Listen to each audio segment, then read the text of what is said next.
Hello everybody, welcome back to HardReset.Info channel. In today's video, I'll show you how to use split screen with the swipe gesture on Motorola Edge 60 Neo.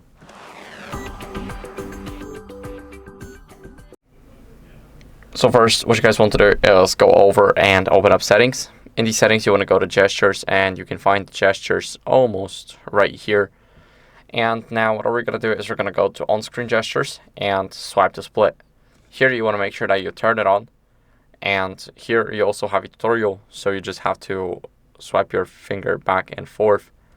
And sometimes it might be hard to do, but we're gonna open up this app, for example, and we're gonna try it out. Now we can use another app for a split screen. And of course, we can minimize one so it's smaller. We can also do that. And as you guys can see, those two apps are now open. We can easily close both of them at the same time. As you guys can see here, we have one app. We're going to go over and use it. Now we opened up settings. And that's how you guys can easily use the split screen with the swipe gesture. So it takes some time to learn it, but once you get used to it, then it's really easy. Thank you guys for watching. If you enjoyed this video, then make sure to leave a like, subscription, and a comment. And I'll see you in the next one. Bye.